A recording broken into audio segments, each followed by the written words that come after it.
Mheshimiwa mjumbe wa kamati kuu na waziri wetu mkuu wa Jamhuri ya Muungano wa Tanzania, karibu sana Rombo, karibu sana Holili. Holili wanakupenda wewe pamoja na Dr. Magufuli na Mama Samia, wanawapenda sana.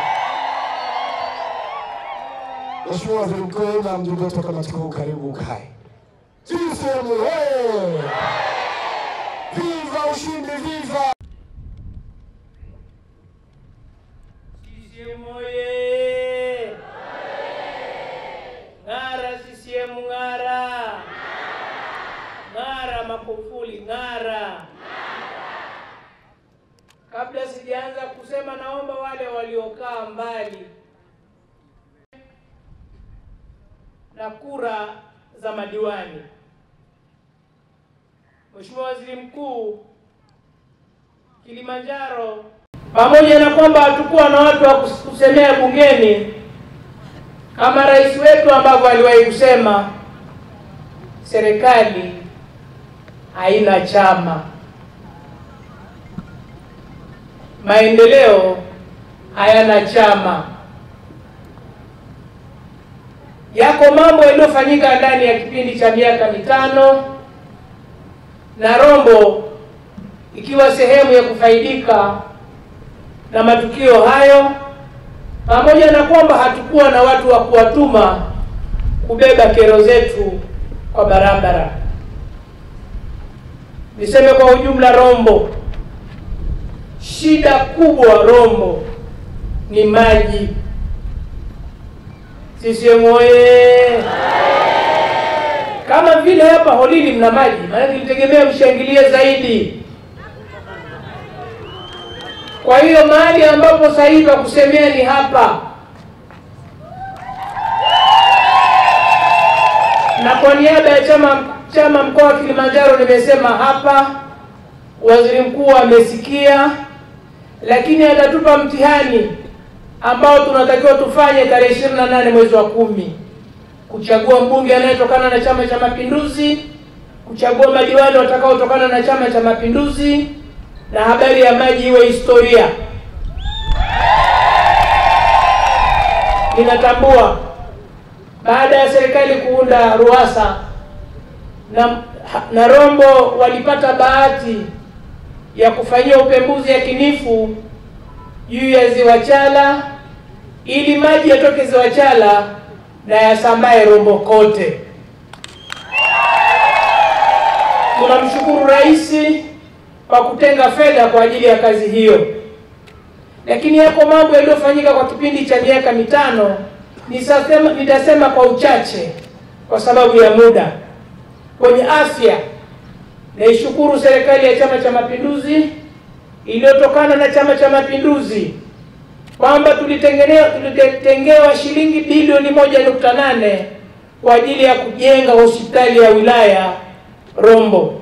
Shukuru sana serikali.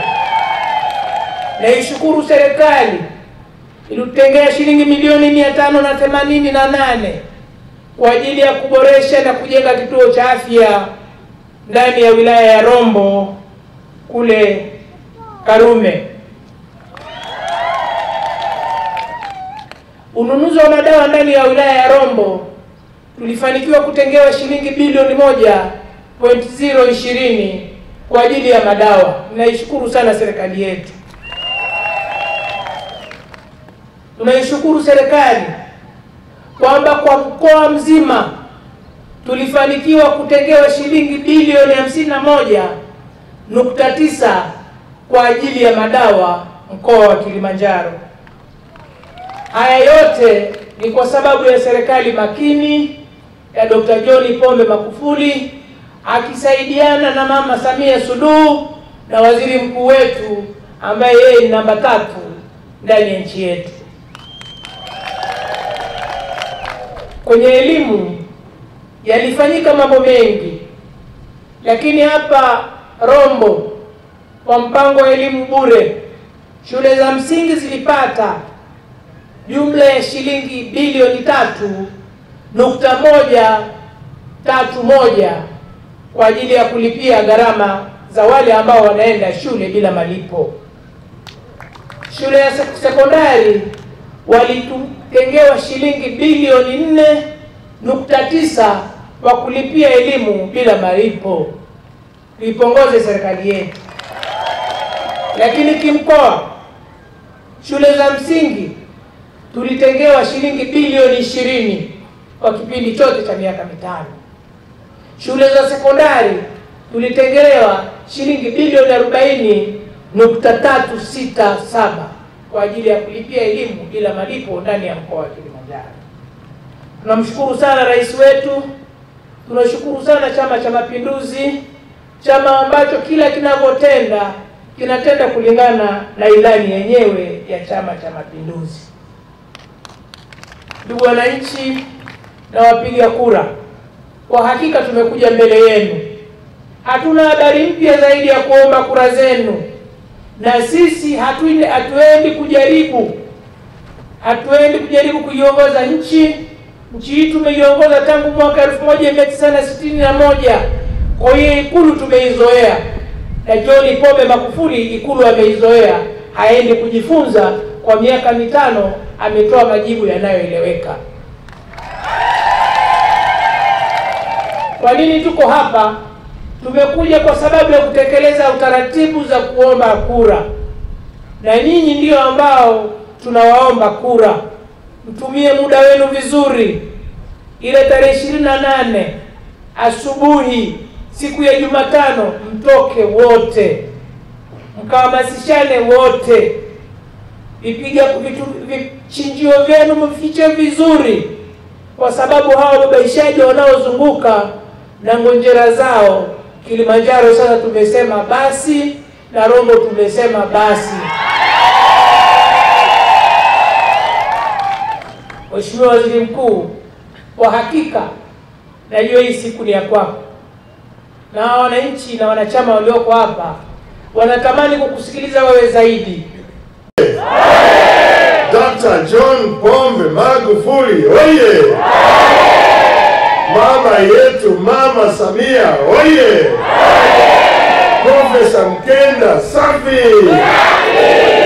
Mheshimiwa Diwani mtarajiwa Kevin oye! Na nyie wenyewe wanaolili safi! Nashukuru sana kaeni wale ambao mmepata viti. Nimefurahi sana leo kwa mapokezi mazuri makubwa. Watu mmechangamka, olili safi, baridi tu. Sio toka pwani sie. Hii hali hii kidogo inataka koti, lakini niko imara. Sisi oye! Ndugu wananchi, mimi nimekuja na ujumbe wenu, niseme nisiseme? Niseme nisiseme? Nilipokuwa nashuka kwenye gari hapa, ilikuwa nipande jukwaa, lakini nikamwambia nirudi. Kwa nchi aliniambia nirudi. Pamoja na tuliozungumza kanipa kazi. Naomba niitue nisije nikatumbuliwa. Nimekuja na salamu zenu kutoka kwa rais wetu mpendwa Dr. John Pombe Magufuli. Ameniagiza kama hujaanza kikao wafikishe salamu, na mimi naomba nifikishe salamu zake. Pokeeni salamu zenu kutoka kwa rais wetu. Mheshimiwa Rais Dr. John Pombe Magufuli, kwanza nautakia mkutano huu uende vizuri, lakini pia nawatakia wanaholili wote mafanikio makubwa. Basi na kile ambacho mimi nimekileta hapa, na yeye amesisitiza msisahau kukumbuka yale yote ambayo tunaendelea kuyatekeleza kwenye nchi hii, na naamini mtamuunga mkono. Olili oye! Dr. John Pombe Magufuli oye! Sasa mimi nimekuja kwa kazi moja tu leo.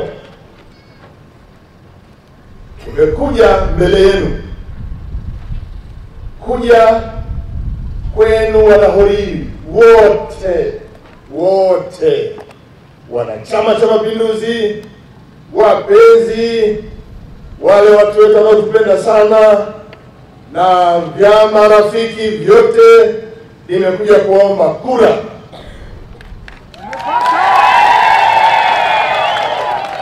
Nimekuja kuomba kura ili tumchague Dr. John Pombe Magufuli aendelee kuwa rais kipindi cha miaka 5 mingine. Sasa nikisema Dr. Magufuli, sema miaka 5 tena. Dr. Magufuli, Dr. Magufuli. Tuna sababu chungu nzima za kuja mbele yenu wa Tanzania, wana CCM na vyama rafiki, kuwaomba kura, kumpigia kura siku ya tarehe 28 mwezi wa 10 Dr. John Pombe Magufuli, kwa sababu ameitendea haki nchi hii. Dr. John Pombe Magufuli oye! Mama yetu Mama Samia oye! Profesa Mkenda safi! Mheshimiwa Diwani mtarajiwa Kevin oye! Na nyie wenyewe wanaolili safi! Nashukuru sana, kaeni wale ambao mmepata viti. Nimefurahi sana leo kwa mapokezi mazuri makubwa, watu mmechangamka, olili safi, baridi tu. Sio toka pwani sie. Hii hali hii kidogo inataka koti, lakini niko imara. Sisi oye! Ndugu wananchi, mimi nimekuja na ujumbe wenu, niseme nisiseme? Niseme nisiseme? Nilipokuwa nashuka kwenye gari hapa, ilikuwa nipande jukwaa, lakini nikamwambia nirudi. Kwa nchi ananiambia nirudi. Pamoja na tuozungumza, kanipa kazi. Naomba niitue nisije nikatumbuliwa. Nimekuja na salamu zenu kutoka kwa rais wetu mpendwa Dr. John Pombe Magufuli. Ameniagiza kama hujaanza kikao wafikishe salamu, na mimi naomba nifikishe salamu zake. Pokeeni salamu zenu kutoka kwa rais wetu. Mheshimiwa Rais Dr. John Pombe Magufuli, kwanza nautakia mkutano huu uende vizuri, lakini pia nawatakia wanaholili wote mafanikio makubwa. Basi na kile ambacho mimi nimekileta hapa, naye amesisitiza msisahau kukumbuka yale yote ambayo tunaendelea kuyatekeleza kwenye nchi hii, na naamini mtamuunga mkono. Olili oye! Dr. John Pombe Magufuli oye! Sasa mimi nimekuja kwa kazi moja tu leo. Nimekuja mbele yenu,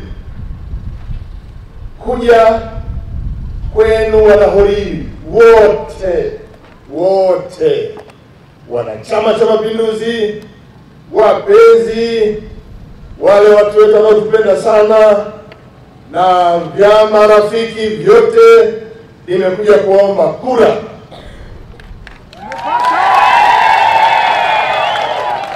Nimekuja kuomba kura ili tumchague Dr. John Pombe Magufuli aendelee kuwa rais kipindi cha miaka 5 mingine. Sasa nikisema Dr. Magufuli, sema miaka 5 tena. Dr. Magufuli, Dr. Magufuli.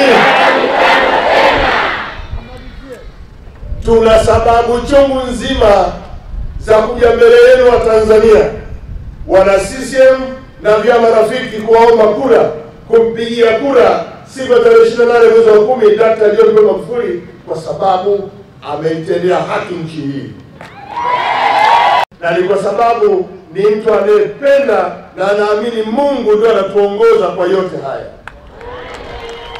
Lakini kubwa zaidi, taifa letu sasa limekuwa historia na gumzo kwenye mataifa mengine nje ya mipaka ya Tanzania. CCM oye! Dkt. John Pombe Magufuli oye! Lakini pia leo nimekuja kumwombea kura kijana wenu. Mmemzaa wenyewe, mmemsomesha wenyewe, na serikali imemjaribu anatosha, mpaka aliposema nataka kurudi nyumbani tumesema nenda, na leo yuko mbele yenu Profesa Mkenda apate kura nyingi. Sifanye utani na msifanye mzaha, tumewaletea mashine nyumbani, irudi ifanye kazi. Naomba kura zenu wote wana CCM, vyama rafiki, tumpigie kura mtoto wetu tuliyemlea na kumsomesha. Tumemjaribu, amefanya kazi huko kwenye wizara mbalimbali, anatosha, anaweza. Si mwingine Profesa Mkenda. Baadaye tamleta mbele yenu aseme, msikie sauti wala ambao mjesikia sauti yake ya kuunguruma, kubwa na ya kusikika. Lakini leo pia tuna timu ya madiwani. Sina mashaka mko hapa Hebu msimame kidogo. Wapigie makofi bwana. Na waomba sana wana Rombo, ili halmashauri yetu iweze kwenda vizuri, iwe na wasimamizi, iwe na watu wanaochukua matatizo yenu na changamoto zenu kwenda kuzijadili na kuchakata vizuri kwenye halmashauri yenu. Wapigieni kura hawa wote hawa, akiwemo Kevin wa hapa. Hii timu hii ndio italeta mafanikio makubwa.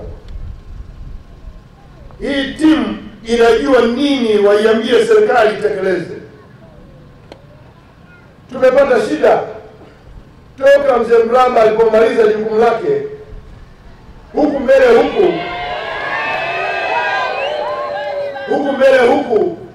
tulikuwa tunakosa muunganisho wa Dkt. John Pombe Magufuli na hapa katikati na madiwani, namna ya kuleta fedha. Tulichokuwa tunafanya, tunamuuliza mkurugenzi, hebu mkurugenzi tuambie huko kuna nini? Wanakaa na mkuu wa wilaya, wanazunguka kwa katibu tawala mkoa, ndio wanakuja serikalini kueleza kwa nini mnapata shida ya mzunguko wote huo, badala ya kukatiza katikati kwa kumweka na mbunge katikati aje kusema. Sasa nyinyi mnajitafutia matatizo tena. Mnataka maendeleo, mnataka matatizo yenu yapelekwe, alafu mnazungusha watu. Mkurugenzi azunguke, katibu tawala mkoa azunguke kwa waziri, ndio aje bungeni. Shida nini? Watu nao mmewazaa wenyewe, mmewasomesha, wana uwezo, tumewajaribu huko serikalini juu huko wamefanikiwa, alafu amwataki. Kwa nini? Tarakea mnataka maendeleo, Olili mnataka maendeleo, kote wilaya nzima mnataka maendeleo, lakini mnataka kujizungusha na miradi inachelewa sana mtekelezwa. Mmetengeneza mzunguko sio kwa muhimu. Sasa kwa kuwa nyie mlikuwa mjui hilo, sisi tumeamua kumrudisha mtoto wenu. Tulikuwa tunampa wizara mbalimbali shughulikia patena kama mtendaji mkuu, na mafanikio yako makubwa kayafanya. Wakati mzee Mramba akasema hapana, tuna kijana wetu huku, hebu mturudishie, halafu huyu ndio atuunganishe. Tukamwambia mzee Mramba sawa. Sasa sisi tumeridhia, na Mheshimiwa Rais ameridhia. Mheshimiwa Rais Dkt. John Pombe Magufuli ameridhia kumwacha, kumleta kwenu kijana wenu, kada wa Chama cha Mapinduzi, mchapa kazi, msomi mpaka ngazi ya mwisho.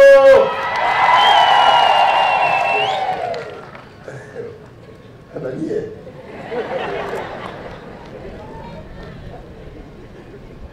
Kwa hiyo Profesa Mkenda, Mheshimiwa Rais alimsikiliza Mheshimiwa Mlamba aliposema tuna kijana wetu, naomba uridhie umwache aje huku tumpe kazi. Wataka kukutuma. Na wameniambia hapa watakupa kura nyingi.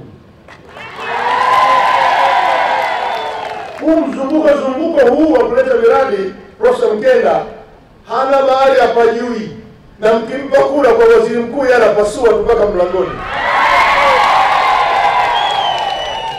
Hakuna kupiga hodi. Mimi sinamjua. Zamani alikuwa lazima apige hodi. Anapewa na wasaidizi wangu huko, naomba nimuone. Anakwenda, naomba nimuone. Unataka nini? Unataka kumwambia nini? Lakini sasa wote hao wanakipita sasa. Pita.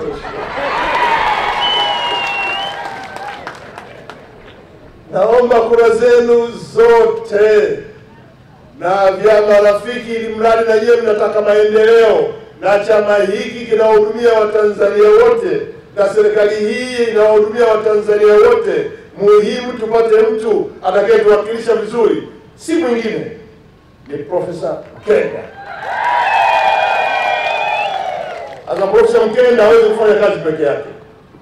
Huyu jukumu lake ni kuyabeba yale yote yanayowashinda madiwani, mkurugenzi, hata mkuu wa wilaya, na anahitaji yapeleke kwenye bunge.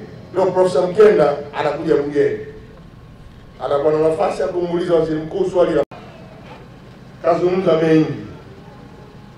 Na Mheshimiwa Mwenyekiti wa mkoa, mkuu wetu wa mkoa ambaye yuko pia hapa, katibu wetu wa Chama cha Mapinduzi ambaye ametambulisha, wajumbe wa kamati za siasa mkoa, wilaya mlioko hapa. Lakini leo kwa heshima kubwa mimi nimefurahi sana kumuona Mheshimiwa Waziri mstaafu wa serikali za Jamhuri ya Muungano wa Tanzania, mzee wetu Mzee Basil Mlamba. Nimefurahi sana kukuona. Barabara ambayo tumeshakamilisha, lakini kwenye ujenzi wa barabara serikali yenu iko kwenye mkakati zaidi. Tumeamua kuweka mpango ambao unatabirika na kila Mtanzania. Na mpango huo sisi tumeamua kukamilisha barabara zetu zote zinazounganisha makao makuu ya mikoa. Leo hii hakuna mkoa unakwenda bila kukanyaga juu ya lami. Kila mkoa unaojua wewe kuna lami ya kufika makao makuu ya mkoa. Hiyo ndio Tanzania. Tanzania oye! Dr. Magufuli oye! Acha kabisa. Mikoa yote 20 na ngapi si unaijua, unafika makao makuu kwa lami. Hata ukitoka hapo kwenye barabara ile ukipanda hapo kwenda Kigoma unafika juu ya lami. Lindi juu ya lami. Katavi juu ya lami. Ziko barabara kama 2-3 ndio zinakamilishwa na wakandarasi wako hapo busy.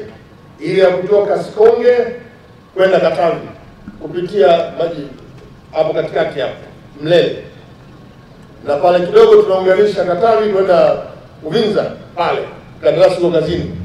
Kutoka Kaliua kupitia mto Maragarasi kwenda Uvinza kwenda Kigoma pale kandarasi huko Uvinza Kigoma tayari. Nyakanazi, Kakonko, Kibondo kuja Kasulu kandarasi uko kazini hapo. Lakini Kasulu Kigoma tayari. Wapi tena niulize? Una kazi imefanywa. Dr. Magufuli oye! CCM oye! Tutahakikisha barabara hizi pia zinafanywa ukarabati wa kila siku ili kuhakikisha kwamba Watanzania wanapita juu ya lami kwenda makao makuu ya mikoa. Tunachofanya sasa ni kuunganisha wilaya na wilaya. Yeye wenzetu Kilimanjaro mmekamilisha tayari. Kwenda Same wala si ndio? Same Mwanga lami iko si ndio? Same Rombo ukitaka kwenda Tarakea ukitaka Orili lami tayari si ndio? Mna shida gani? Serikali yenu hiyo. Magufuli oye! Haya, kutoka Moshi mjini kwenda Tarakea lami si ndio? Moshi mjini kuja hapa lami si ndio? Moshi mjini kwenda Hai lami si ndio? Hai kwenda Sia lami si ndio? Jana nilikuwa hapo nikaenda katikati mnaitwa wapi kule nani lami si ndio? Wapi sasa? Tunachofanya sasa tuunganishe barabara muhimu. Ilani yenu hii huko ndani akatuwajengea barabara kutoka Ulili kwenda Tarakea kupita huko, sio tena Ulili.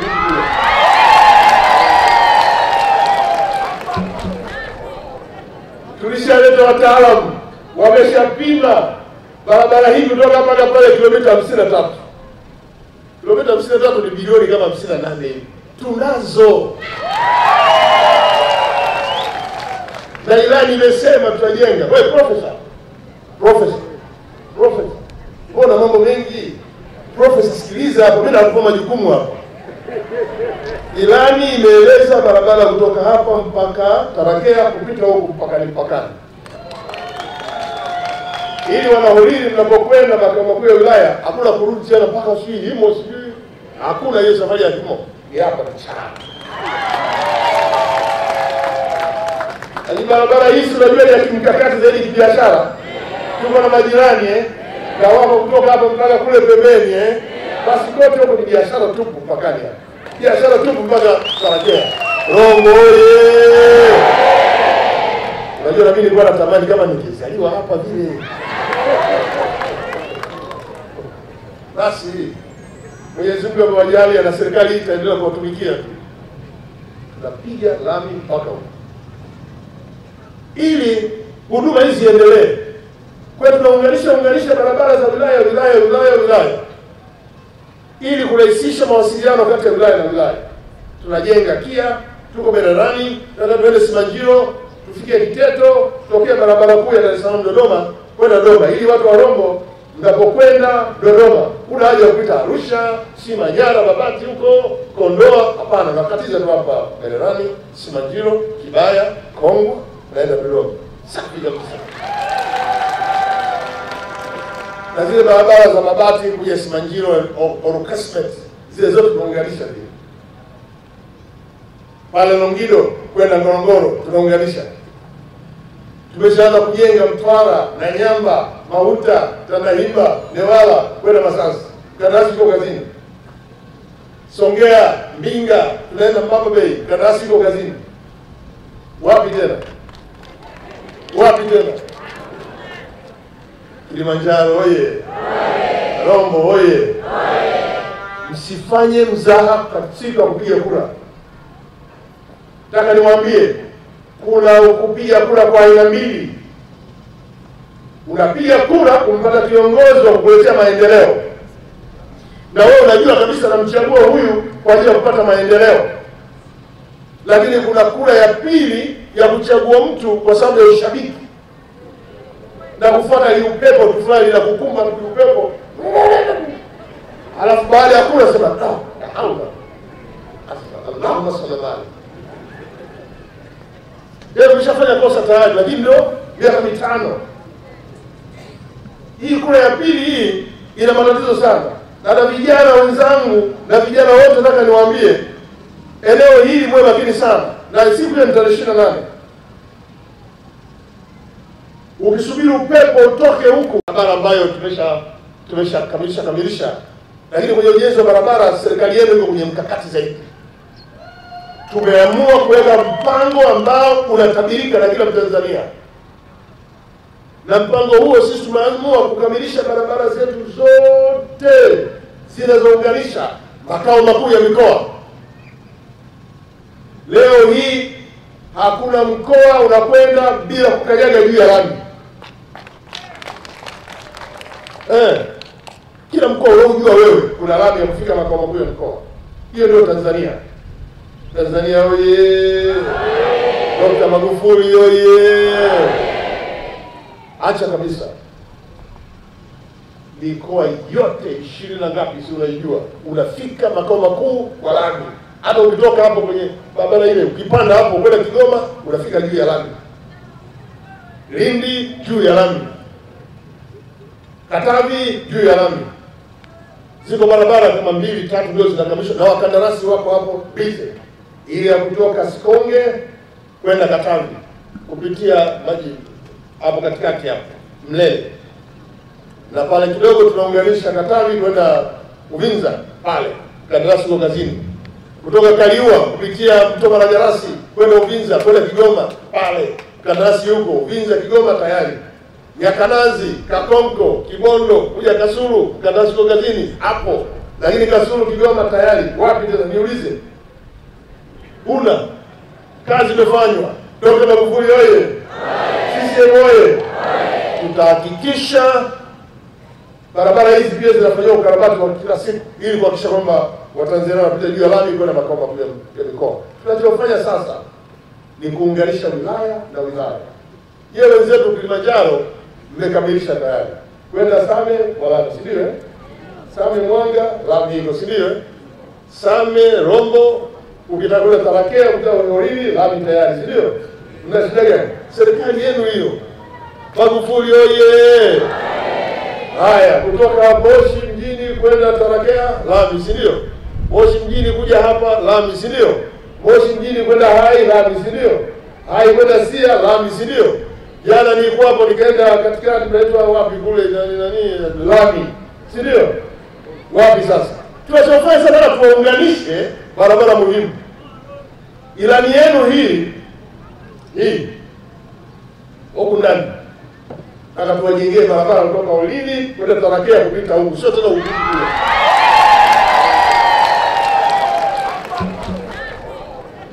Tulishaleta wataalamu wameshapima barabara hii kutoka hapa na pale kilomita 53. Kilomita 53 ni bilioni kama 58 hivi. Tunazo.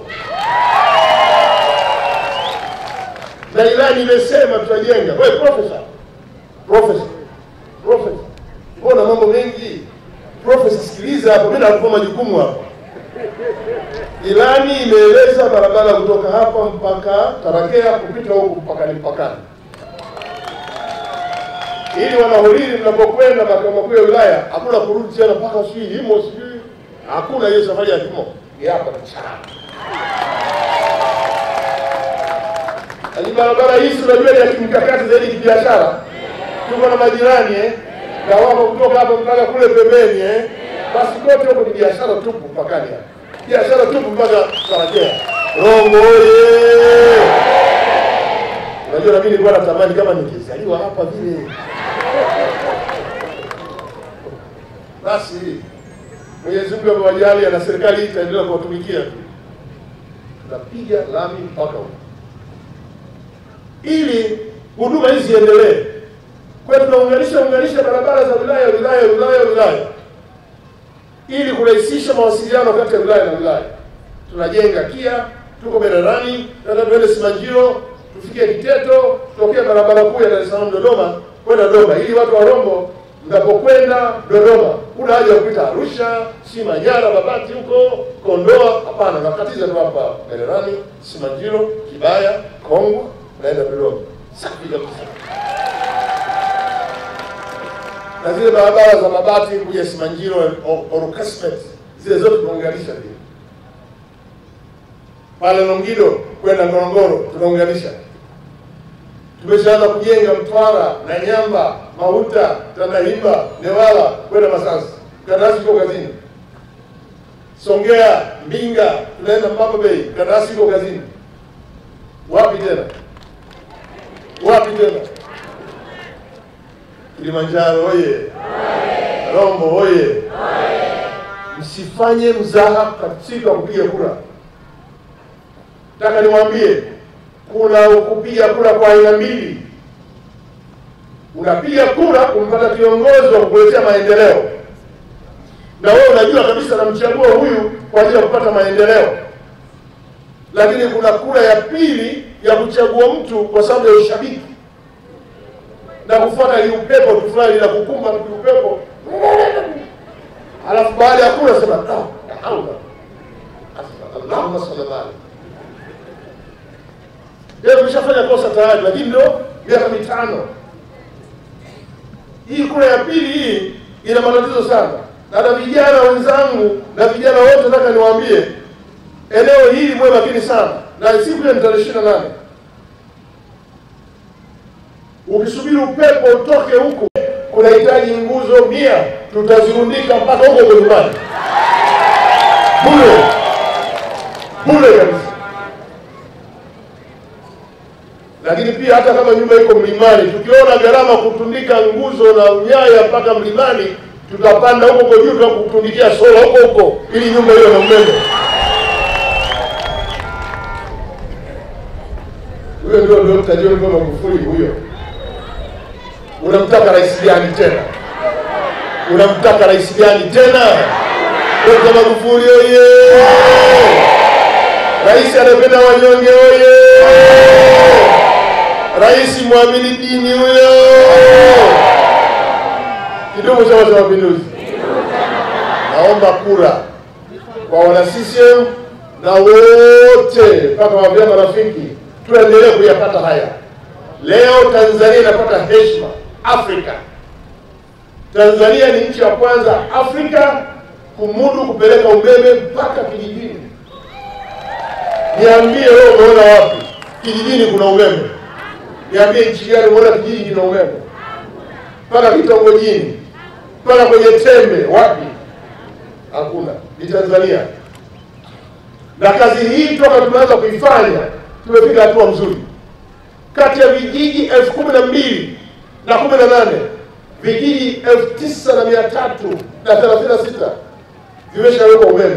Vilivyobaki si 3,000 na ngapi? Tupeni kura tumalize vijiji 3,000. Tunaomba kura tumalize vijiji 3,000 vilivyobaki.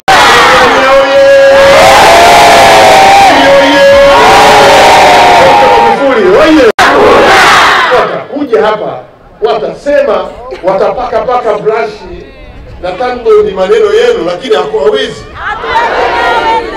Sasa hivi kazi tunayoifanya ni kuzalisha umeme. Tunazalisha umeme. Kandarasi yuko Rombo. Sasa hivi yuko hapa na weka umeme. Ndio kwa kikao cha serikali, ambapo meneja njoo hapa tuambie kandarasi yuko wapi. Tunaweka umeme kwenye vijiji vyote. Na Profesa Mkenda bado vijiji 21. Profesa bado vijiji 21. Nimeshamkabidhi profesa tayari. Nishamkabidhi vijiji 21. Hata ukianza leo kuvifuatilia, yes mmeridhia? Hata ukianza leo kufuatilia, si mnaridhia? Pia makofi kwa profesa. Kwa sababu mimi ningekuwa na bahati kama wewe. Safi sana. Unatoa idhini leo. Nadhani watu wa Ruangwa watakuwa wajifunze haya mazuri ya Rombo haya. Ya mbunge yuko kwenye mchakato, lakini tunamwambia aje kazi. Rombo ye! Bahidi inaongezeka. Aliko vizuri, mimi mwana mchezo bwana. Hakuna kwa ngazi hii ya taifa ambayo sasa hivi nchi yetu iko kwenye uchumi wa kati, na sasa tunaenda chini mpaka kwa mtu mmoja mmoja.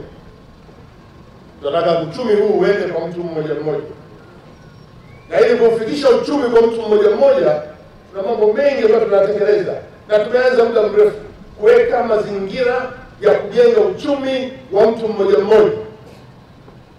Na uwezo ukajidanganya ukaanza kujenga mazingira huku chini kama hujajenga miundombinu iliyomfanya yeye afanye shughuli zake kwa urahisi zaidi. Tunajua wengine wanaponda sana wanaposema sio mnajenga si nini, mnanunua ndege, mnajenga reli, stendi la godi, si standard gauge. Ni kutoelewa. Huwezi kujenga uchumi na huwezi kumwezesha mjasiriamali kufanya shughuli zake za kumletea uchumi bila kuwezesha maeneo ya kufanya shughuli. Ni lazima uimarishe usafiri wote wa hewani, kwa njia ya reli, barabara na majini, ili mtu afanye biashara kutoka eneo moja mpaka eneo lingine kwa njia rahisi anayotaka yeye mwenyewe. Ni lazima tuhakikishe tunajenga masoko ambayo wananchi wanaweza kwenda kufika na kufanya kazi kwenye maeneo hayo. Kama imeshaandaliwa. Lakini mtu anasema mnajenga vitu badala ya maendeleo ya watu. Huwezi kuwa na maendeleo ya watu bila kujenga vitu. Mzee Mramba hapa ni mchumi, anajua hili kwamba unapojenga vitu ndio unaleta maendeleo ya watu. Leo watu wanakaa juani, lazima ujenge soko ili watu wakae huko ndani wafanye biashara, si ndio? Soko ni kitu, lakini tunajenga hiki kwa maendeleo ya watu, si ndio? Huwezi kuleta maendeleo ya watu bila kujenga vitu. Leo wana Kilimanjaro mnatumia njia 3 za kufanya biashara kutoka hapa kwenda popote. Utatembea kwenye barabara ya lami nzuri kwa muda mfupi. utakwenda kwa njia ya ndege inayotua pale KIA. Una biashara Dar es Salaam leo, unaruka saa moja ushafika Dar, unamaliza biashara unarudi saa moja. Yaani saa 4 tu usharudi umaliza biashara. Badala kwa unapanda Kilimanjaro Express, unatembea kwa masaa 9 mpaka Dar. Biashara itafanyika. Unajenga barabara kitu kwa ajili ya maendeleo ya watu waende haraka. Unanunua ndege kitu ili watu wasafiri kwa muda mfupi, wafanye biashara zao kwa muda mfupi. Leo hii tumewajengea, tumewarudishia reli, treni ambayo haikuwepo Kilimanjaro. Inatoka Dar, Segera, Moshi na tunakwenda Arusha. Inampa unafuu mtu kuchagua njia anayotaka yeye. Badala ya kulipa Kilimanjaro Express bilioni shilingi 40,000, unasafiri kwa treni kwa shilingi 18,000 na unalala huko na oga huko. Unatengeneza kitu kwa maendeleo ya watu. Leo Watanzania amua kufanya biashara. Amua. Wafanya biashara wakubwa, fanya biashara. Tumesema Tanzania viwanda, jenga viwanda. Tumetengeneza mazingira, tumeondoa tozo mbalimbali kwenye ujenzi wa viwanda na tumeandaa buku kubwa linaloonyesha fursa za uwekezaji kwenye viwanda. Jenga viwanda. Hiyo ndio fursa. Lakini pia serikali inatoa mchango wake kwenye hili katika kuboresha maeneo mbalimbali ili kufungua masoko. Ofisi ya Waziri Mkuu kupitia MIGOF inajenga masoko makubwa ya kimkakati kwenye maeneo mbalimbali. Hapa Rombo tumewajengea hili, linaendelea kuboreshwa na siku za karibuni imeleta milioni 22 muendelee kukarabati tena liimarishwe. Tunataka hapa vitunguu kutoka mto Eas, mpunga kutoka Mombo, sini vitali kutoka Singida, viletwe hapa baada ya kwenda moja kwa moja ili wale waje hapa. Ndio unainua soko hapa. Unajenga kitu kwa maendeleo ya na kuweza kutupitisha sisi wabunge wa viti maalum.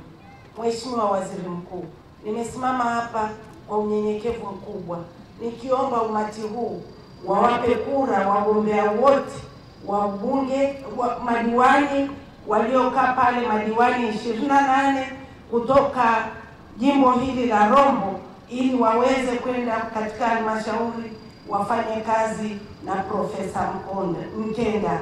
Hoi na hoi, ndeni na mani, naomba mwachague wale madiwani wa CCM. Waziri Mkuu, nimesimama hapa kwa unyenyekevu mkubwa kumwombea Profesa Mkenda kura za heshima. Umesema wewe umekuja kujifunza, lakini mimi nataka niwahakikishie umma huu, sisi tunaojifunza kutoka wananchi wa Ruangwa waliokupitisha wewe bila kupingwa.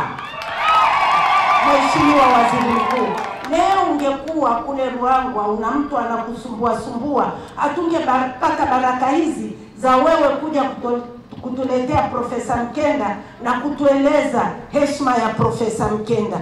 Hoi na hoi, ndeni na mani, na waomba sana chombo hiki tulicholetewa kutoka kamati kuu tuje tukipe kura, mtoe kura za heshima.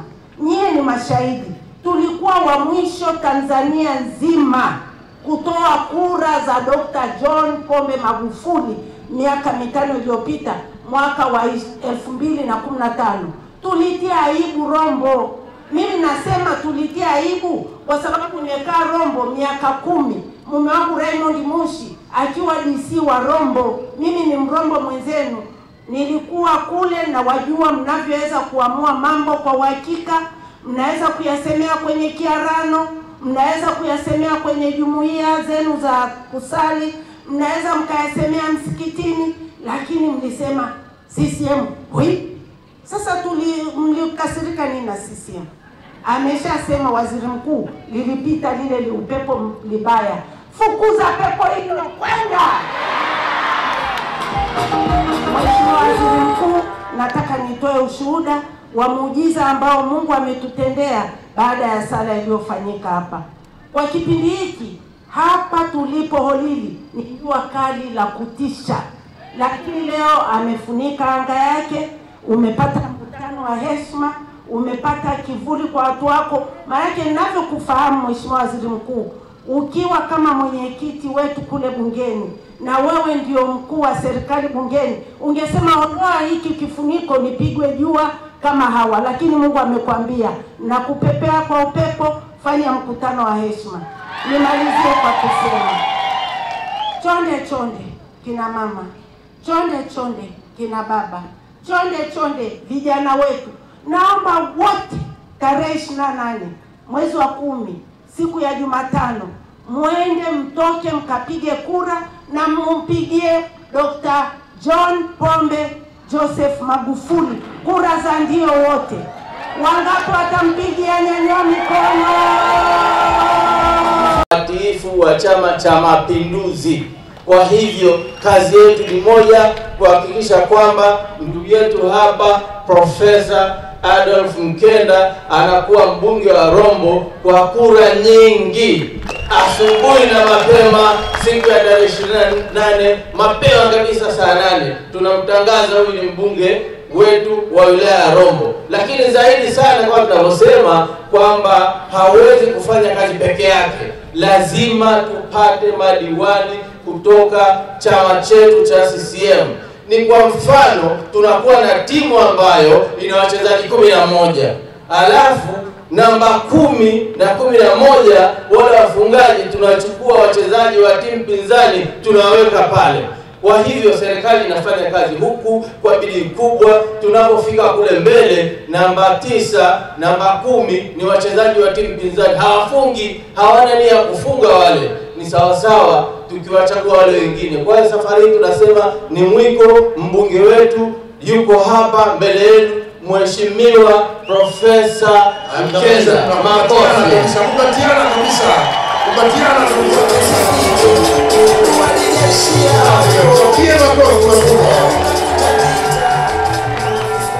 Haya, hapo bwana Mseke, simama hapo. Naomba nimlete bwana Kevin, diwani wetu.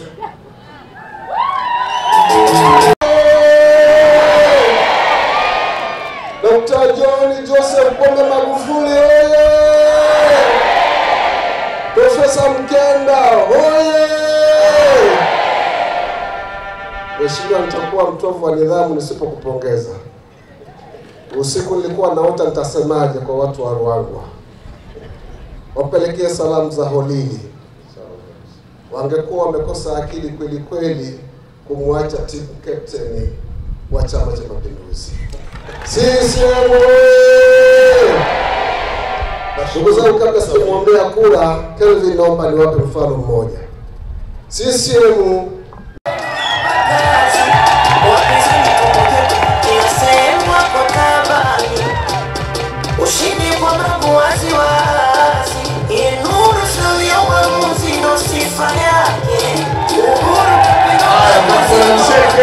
na bwana Miongo wanarudi, ziki tuendelee. Karibia imefika mashati. CCM oye! Magufuli oye! Mama Samia oye! Waziri mkuu wetu Kassim Majaliwa oye! Holili oye! Mheshimiwa Waziri Mkuu, kama ulivyosema, nitazungumza kidogo yale ambayo nitapita kuyafafanua nitakapokuwa napita kitongoji hadi kitongoji, nyumba hadi nyumba, tukisaka kura kwa ajili ya kupata nafasi ya ubunge, kwa ajili ya ushindi wa rais wetu na kwa ajili ya madiwani wetu.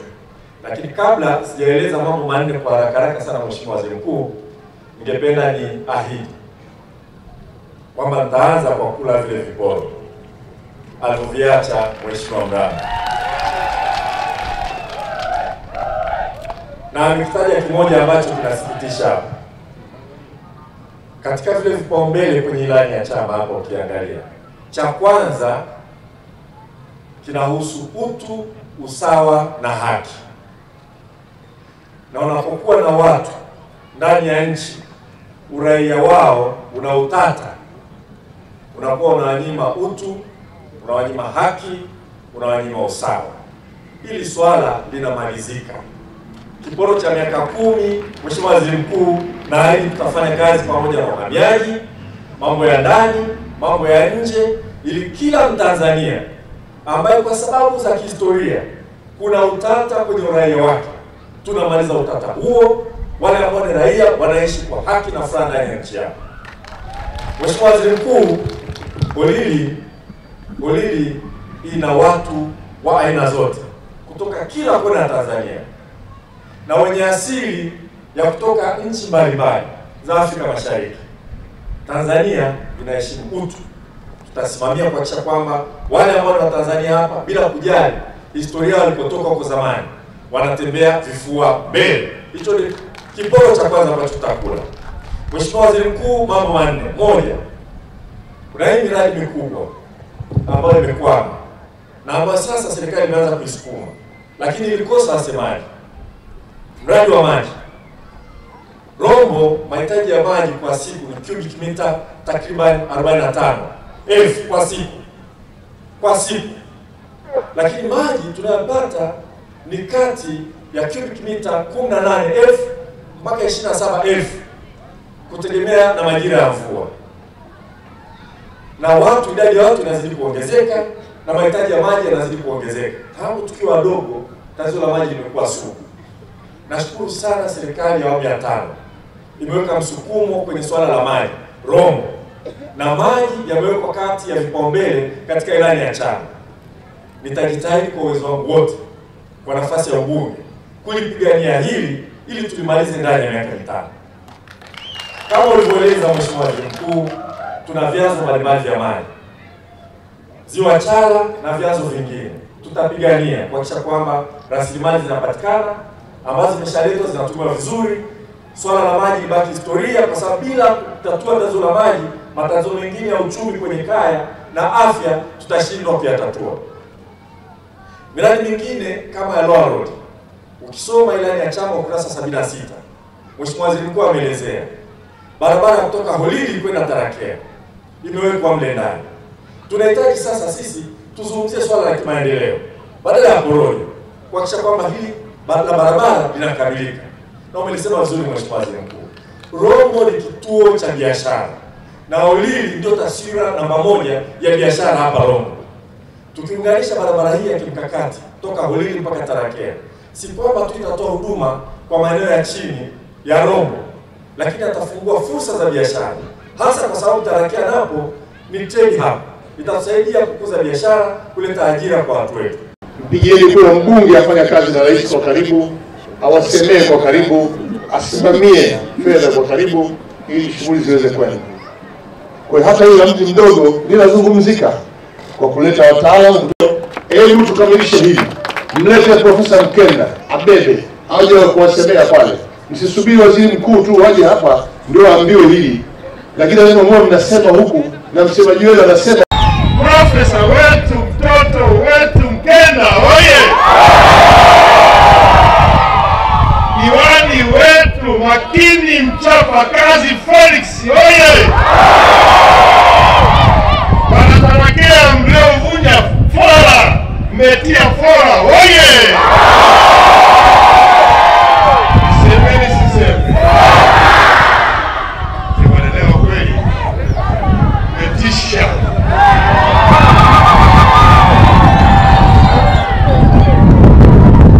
Yaani pamoja na hiki kinachopuliza hiki bado mpo tu. Sikuona mimi nimebadilisha nguo hapa. Dr. John Pombe Magufuli amenituma nilete salamu kwenu wanapoelekea mgeni siku njema.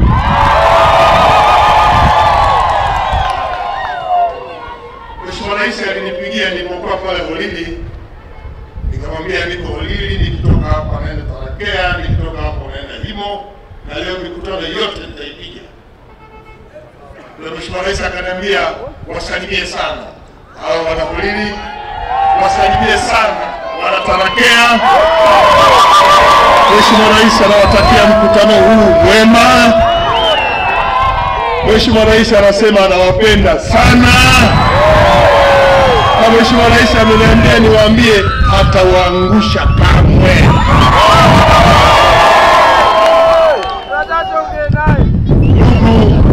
wana Tarakea, mimi leo niko mbele yenu na kazi hii, nayo sio nyingine, ni kuja kuomba kura kwenu wote hapa, wote.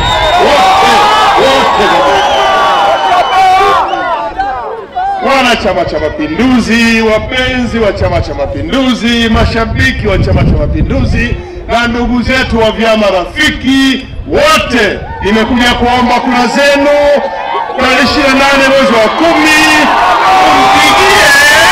Dr. John Pombe Magufuli.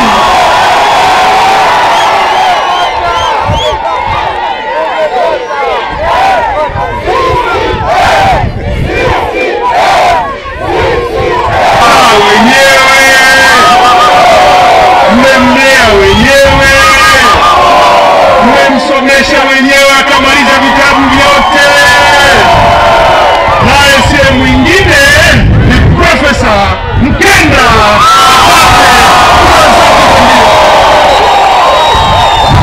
Mkenda oye! Mkenda oye!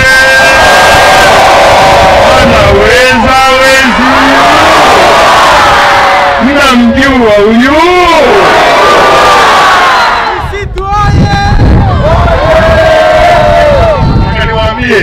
Toka nimeanza ziara sijawahi kukutana na kundi lililofurahi kama hili.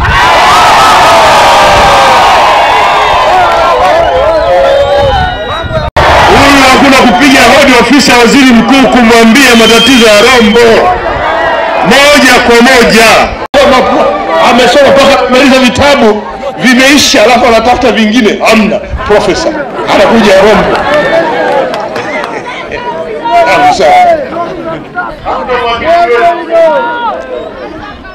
Alafu niwaambie kitu, Profesa Mkenda anachagulika, lakini pia anateulika.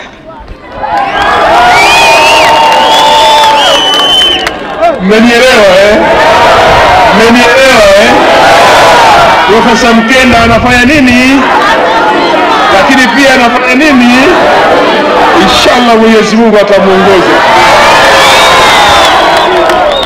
Utatu muhimu sana, na nyie muujue, nao ni muhimu. Utatu huu ili ufanye kazi vizuri na nyie muhudumia vizuri, lazima mpige kura rais wa chama hiki, alafu mbunge wa chama hiki na diwani wa chama hiki, ndio mambo yanaenda vizuri. Ni kama vile unapokuwa na torch ya betri 3 ndio inawaka kweli kweli. Sasa ukiwa na tochi umedunua mawe mawili, alafu katikati unaweka gunzi, itawaka hiyo? Itawaka hiyo? Mara nyingi sasa unaposema tunahitaji kupeleka maji kwenye wilaya, maombi ya fedha bilioni 800, wenyewe wanasema hapana. Sasa yatakujaje maji? Tumeteseka. Yaani mpaka ombi la mkurugenzi akasema kule kuna ziwa fulani, mto si ziwa Chala. Alisema mkurugenzi kuna Chala pale, kuna maji mengi tuletee. Si angesema tu na mwana nini na niwe nani. Sasa msemaji yule yupo, sasa tunamleta, si ndio Nataka niwaambie kwenye miradi ambayo imetekelezwa kwenye wilaya hii, kwa ugumu ambao tulikuwa tunaupata kupitia mkurugenzi wetu mtendaji na mkuu wa wilaya, kwa kuzunguka sana, tulianza na sekta ya afya. Kwa profesa ananiambia bado afya hatuna vituo vingi vya kutosha. Hata dawa hakuna. Lakini mliamua wenyewe kutokuwa na vituo vingi vya afya. Hata dawa hakuna. Serikali katika miaka 5 imejenga vituo zaidi ya 498. Na ni vituo vinavyotoa huduma kubwa muhimu. Tuna majengo ya kupimia magonjwa, tuna majengo ya operation, tuna majengo ya mama na mtoto wanafanya shughuli zao huko, mama anajifungua vizuri huko, hata kama ni operation humo humo, kituo ambacho hakikulazimishi wewe leo kwenda Moshi. Na vituo hivi tumevileta kwenye halmashauri tuviweke kimkakati. Mkakati ule unawasaidia kila wananchi kwenye eneo hilo, akitoka zahanati anaenda kituo cha afya. Sasa nyie huku tuna kituo cha afya kimoja, viwili. Karume ndio tunaleta milioni 502. Lakini tukaja tukakarabati hapa cha zamani hiki, tukaleta kama milioni, tulikuwa milioni, jumla zikafanya milioni 600. Lakini maeneo mengine hamna vituo vya afya ambavyo vina ubora kama huu unaosema.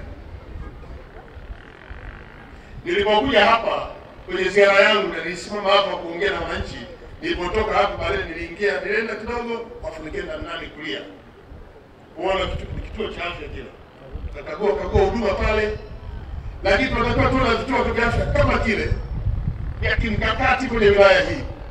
Ili mradi na nyie mlifanya makosa huko nyuma. Na sasa mmeapa kutorudia makosa. Profesa Mkenda, jukumu lako sasa kutuambia ni vituo vingapi vinatakiwa hela ili uweze kuja kujenga. Wa Shimbi tumeleta milioni 724 ambazo pia tumetaka zikamilishe ule mradi. Pampu ishafungwa tayari. Hapa ni moja kuendelea kuunganisha mabomba yaende mpaka wananchi. Na mradi huu tunakusudia kusambaza maeneo mengi. Shimbi pale kwenyewe na maeneo mengine yote. Tuna mradi mwingine wa kijiji cha Ngareni. Tumeleta milioni 812 na laki 4. Ambao pia nataka kujengwa vituo 15 vya kuhudumia maji. Lakini tuna mradi mwingine pia, mradi wa Leto. Tumeleta milioni 605. Tunataka tufunge vituo vya kutetea maji 22. Profesa Mkenda, mheshimiwa, utaendelea kutuambia wapi tuongeze idadi ya miradi ya maji na mabomba na vituo vya kutetea maji ili tuweze kuleta vituo vingi vya kutetea maji. CCM oye! Vizuri. Lakini pia nilipokuja hapo nilisikia taasisi zilizosaidia kuleta maji hapo ilikuwa Kiota. Tumeamua kuachana nayo.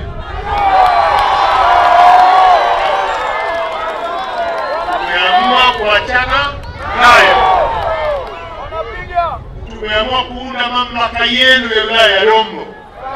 Inaitwa Rombo Water Supply Authority. ROWASA, inaitwa ROWASA. Ambayo sasa mwandishi wa maji wa wilaya atakuwa hapa. Na mbunge wenu mpigia kura atakuwa naye hapa. Hao watazunguka Rombo yote kuona palipo na vyanzo, panapofaa kuweka maji, kijiji kisiokuwa na maji, wanaorodhesha, anabeba profesa, anamletea data Magufuli, anamwaga pesa Rombo.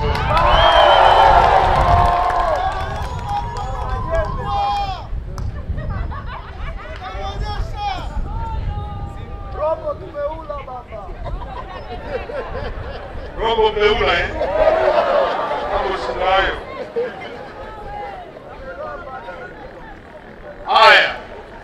Haya sasa kwenye maji tunaendelea na miradi mingi ya maji ambayo kweli tutahakikisha kwamba maeneo haya tunayafikia. Na hili ni utekelezaji wa kampeni ya Dr. John Pombe Magufuli inayosema kutua ndo mama kichwani. Unapokwenda makao makuu ya wilaya unaenda kwa lami. Ukija Rombo kwa lami. Hata ukija hapa Taveta kwa lami. Ukienda Ulili hapa Tarakea lami. Ukienda Ulili lami. Ukienda Mwanga Mramba Ona sasa ndio Mramba. Pia makofi.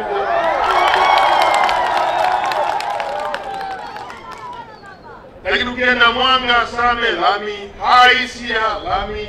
Na sasa hivi huko tunaendelea tunajenga kutoka Kia, tunaenda Mererani, tunaenda Simanjiro, tunaenda kushuka Kibaya kule Kiteto, tukatokezea barabara kuu Dar es Salaam Dodoma, alafu tunavuka kidogo Kongwa kwa Mheshimiwa Spika, tunaunganisha barabara hizi. Ilani na yeye tulimuingiza kwenye kamati, tulimuingiza jirani. Unajua alichofanya? Ameshaanza kazi ya Rombo kabla hujampigia kura. Niseme nisiseme? Kwenye buku hili ameshaweka barabara yenu ya kutoka Matarakea kwenda Holili kupitia hapa pale kule. Kilomita 53. Inapita pembeni huku kwenda Holili. Watu wa Holili kuja hapa watakuwa wanapita tu hapa. Sio lazima wazunguke mpaka Himo kuja hapa tena. Mnapasua tu hapa kwenda Holili. Wewe Profesa Mkenda ningekujua wewe. Kwa hiyo tunaanza kujenga barabara muhimu, na hii ni muhimu. Hii barabara ni muhimu kutoka hapa Tarakea kwenda Holili, kilomita 53. Tajengwa kwa kiwango cha lami na tumeiweka kwenye ilani, itatekelezwa, itasimamiwa na Profesa Mkenda. Umuhimu wa barabara hii ni biashara na ndugu zetu kutoka jirani. Wanahangaika sana, watu wanapita porini. Hakuna pita kwenye lami, ujulikane ni wewe unapita. Oye. Anaonekana huyu ndio bwana pita. Sasa oyo tumejulikana. Watu wajenga lami ili mpite vizuri. Lakini ili biashara zifanyike vizuri. Tumeelewana? Kwa hiyo haya tunaendelea nayo. Na sisi tunasema tulitoa bilioni 1 na milioni 400 kuimarisha barabara za kijiji na kata. Lakini TARURA wanaendelea na kazi hiyo. Tunajenga kwa kiwango cha changarawe kwa sababu bado lami tuko kwenye ngazi ya wilaya na barabara maarufu kama hii. Lakini pia tunajenga barabara kwenye stendi, kuna mahali inaitwa Huruma, kuingia stendi ya inaitwa Mkuu, hapo tunajenga. Tunataka tujenge pale kwa kiwango cha lami. Ili watu wanapoenda hapo stendi Mkuu waende pale wakiingia kwenye lami. Sasa hivi tumeimarisha tu kwa changarawe, lakini matamanio wenyeji pale wanataka pejini lami. Tumechukua hiyo. Na Profesa Mkenda atasimamia. Malengo yetu ni kuhakikisha kwamba nchi nzima inafikika kwa lami. Na wao wanajua ni Tanzania ni bodi kubwa. Tanzania tunachukua Kenya, Uganda, Burundi, Rwanda, unazichomeka huko ndani, bado kuna nchi zinabaki. Ya tope tunapeleka umeme. Na kazi hiyo tumeifanya kwa 80% ya nyumba zote za Watanzania. Tuna vijiji. Mheshimiwa Profesa Mkenda, ukisikia kuna kero mtu kauziwa nguzo, shughulika naye.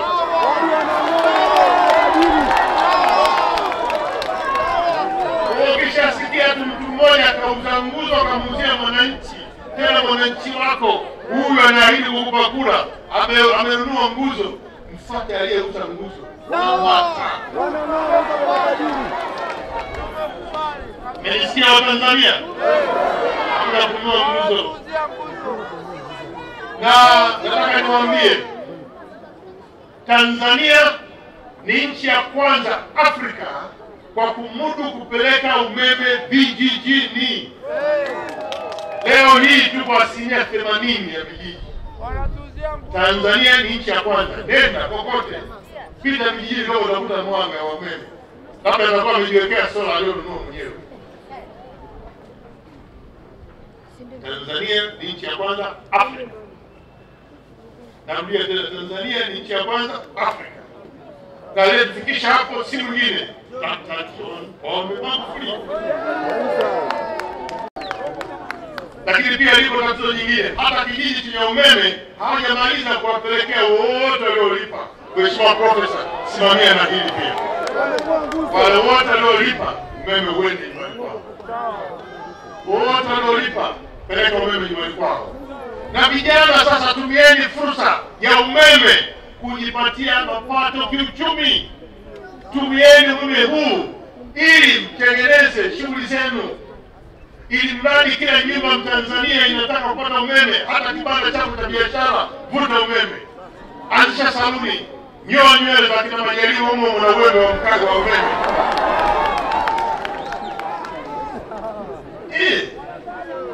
Nyoa nywele za kina Majaliwa kwa mkazo wa umeme, unapata hela 100. Hela. Kwa kina dada, anzisha saluni, rekebisha nywele zikae hapa, hela kupitia umeme. Weka zile nywele zinakaa hapa.